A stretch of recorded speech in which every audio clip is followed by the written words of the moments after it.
নমস্কার বন্ধুরা, আমি সঞ্চিতা এসেন্স রেসিপিসে আপনাদের সবাইকে স্বাগত। প্রথমেই জানাই হ্যাপি হোলি। রঙের এক রাশ শুভেচ্ছা জানিয়ে আপনার সাথে এইভাবে শুরু করছি একটা সুন্দর রেসিপি, দই মুরগি। দই মুরগি চলুন দেখি আমরা কিভাবে বানাবো, কিন্তু আগে দেখে নিন এই টেম্পটিং রেসিপিটা কীরকম লাগছে আপনার।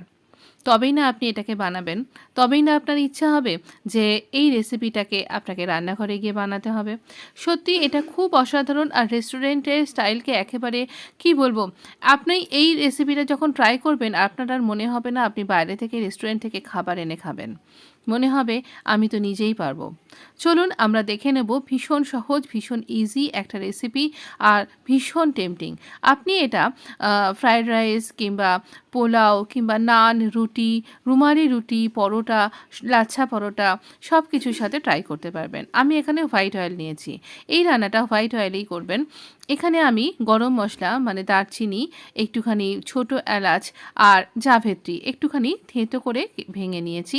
আর এখানে নিয়েছি 5টা বড় সাইজের পেঁয়াজকে এরকম স্লাইস করে কেটে নেওয়া। এইভাবে আমরা যেই গরম মশলাটার গন্ধ বেরোতে শুরু করবে সেই সময়তে পেঁয়াজগুলোকে দিয়ে দেব।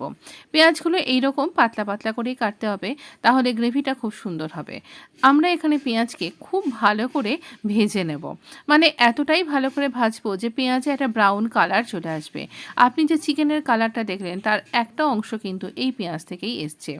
দেখছেন পেঁয়াজটা কীরকমভাবে ব্রাউন হতে শুরু করে দিয়েছে। এই রকম যখন ব্রাউন হয়ে গেছে সেই সময় আমরা এখানে চিকেনটা দিয়ে দিয়েছি, 600 গ্রাম চিকেন।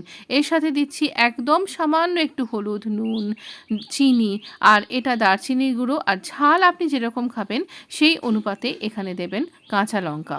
কাঁচা লঙ্কাগুলো আমি এখানে 3টে কাঁচা লঙ্কাকে এরকমভাবে চিড়ে নিয়ে 2টো টুকরো করে এইভাবে দিয়ে দিয়েছি, মানে একদম স্লাইসড বলতে পারেন। তো এই রকম স্লিটেড গ্রিন চিলি এরকমভাবে দিলে খুব সুন্দর একটা টেস্ট এখানে চলে আসবে। আর ঝালটা এখানে যেহেতু আমি খুব বেশি ঝাল দেব না, অথচ ঝালের একটা ব্যাপার তো থাকছেই, সেইভাবে আমরা এখানে দিয়েছি। এবার আর কি সব কিছু মশলার সাথে আমরা এটাকে কোট করে নেব, একটুখানি কষিয়ে নেব। খুব বেশি কষানো এখানে করতে লাগবে না। মাংসটার যখন আমরা কালারটা দেখব চেঞ্জ হয়ে যাচ্ছে সেই সময় অবধি আমরা এটাকে নাড়াচাড়া করে নেব। এইরকমভাবে নাড়াচাড়া করতে করতেই দেখবেন এর কালারটা চেঞ্জ হতে শুরু করে দেবে। পেঁয়াজটার ব্রাউন কালারটা এখানে অ্যাবজর্ব করে যাবে, আর খুব সুন্দর একটা ব্যাপার ক্রিয়েট হয়ে যাবে। স্বাদটা তো আপনি যখন ট্রাই করবেন তখনই টের পাবেন। এখানে আমরা দিয়ে দিচ্ছি 1 কাপ টক দই।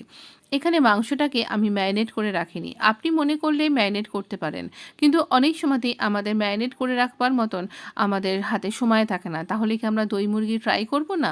তো সেই হিসাবে আমরা আমাদের ব্যস্ততম দিনে কিভাবে এটাকে তৈরি করতে পারি সেটাই আপনার সাথে শেয়ার করছি। এবার দইটা দেবার সময় আপনারা আঁচটা কিন্তু অবশ্য করেই আঁচটা একদম কম করে দেবেন, একদম সিম করে দেবেন। খুব হিট হয়ে গেলে আপনি আঁচটাকে বন্ধও করে দিতে পারেন, নাহলে কিন্তু দইটা ফেটে যেতে পারে। তো এই রকমভাবে আমরা দইটা মিশিয়ে নেবার পরে আবার আঁচটাকে জোর করে দিয়েছি।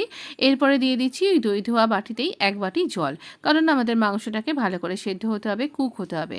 এবার জলটা দিয়ে দেবার পরে আমরা চাপা দিয়ে দেবো, কিন্তু তার আগে দিচ্ছি একটু গোলমরিচের গুঁড়ো, আবার একটুখানি দারচিনির গুঁড়ো 1 চামচ, ওই মশলা চামচের 1 চামচ আর কি। আর গোলমরিচের গুঁড়োটাও কিন্তু খুব একটা বেশি দেবেন না। এখানে এই যে কালারটা এসছে তার প্রধান আরও 2টো ইনগ্রিডিয়েন্টস হচ্ছে এই গোলমরিচের গুঁড়ো আর দারচিনির গুঁড়ো। দারচিনির গুঁড়োটা এত সুন্দরভাবে এখানে মিশে যাবে যে আপনার মাংসটার মধ্যে একটা অনবদ্য স্বাদ তৈরি হবে, যার জন্য আপনাকে ইচ্ছা হবে আপনার বারবার আপনার গেস্ট এলে বা আপনার নিজের জন্য এই রেসিপিটা ট্রাই করতে। এবারে আর কি মাংসটাকে আমরা সেদ্ধ করে নেব চাপা দিয়ে। দেখুন মাংসটা আমার সেদ্ধ হয়ে গেছে, কিন্তু এতটা ঝোল আজকে আমি রাখবো না, আরও একটুখানি কষিয়ে নেব। তো এই রকমভাবে নাড়াচাড়া করে ঝোলটাকে একটু কমিয়ে নেব। আপনি ইচ্ছা করলে এই রকম ঝোল পর্যায়ে অবধি রাখতে পারেন, তাহলেও কিন্তু আপনার মাংস কিন্তু একদম রেডি। তো দেখুন একদম রেডি হয়ে গেছে। এই রকম অবস্থাতেও কিন্তু অনায়াসে এটা সার্ভ করা যাবে, যদি আপনি ভাতের সাথে বা রাইস কোনো আইটেমের সাথে খাচ্ছেন। কিন্তু ভাতের সাথে অনেক সময় একটু কষা কষা এই রকম মাংসটাও কিন্তু ভালো লাগে, তাই জন্য আমি ওই রকম পর্যায়ে অবধি এটাকে নিয়ে যাব। চলুন আমাদের রান্না কিন্তু একদম রেডি, আর আমি এবার আপনাকে সার্ভ করে দেব। কেমন লাগলো রেসিপিটা? নিশ্চয়ই ভালো না, সেই জন্যই তো আপনি এতক্ষণ দেখেছেন। তাহলে প্লিজ একটা লাইক করে দিন, আর এই ধরনের রেসিপি পাবার জন্য অবশ্যই কিন্তু আপনি আমার চ্যানেলটাকে সাবস্ক্রাইব করে নিতে ভুলবেন না। আর দারচিনির গুঁড়ো কীভাবে আপনি গুঁড়ো করবেন?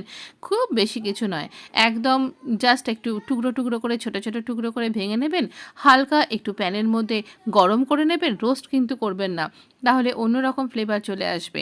একটু গরম করে নিয়ে ছোট্ট যে চাটনির বাটি বা মশলার জারটা আছে তাতে আপনি গুঁড়ো করে নিন।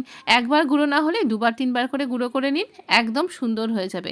এটা কিন্তু এই সামার সিজনে গরমে আপনার ওয়েট লস করতেও কিন্তু খুব ভালো রাখবে, আপনার পেটকেও কিন্তু হেলদি রাখবে। আমি একটু ধনেপাতা গার্নিশ করে দিয়েছি। ধনেপাতা এখানে অনেকে দিয়েও পরিবেশন করেন। তো আপনি এই রকমভাবে এনজয় করতে থাকুন আমার রেসিপিটা, আর অবশ্যই চ্যানেলটা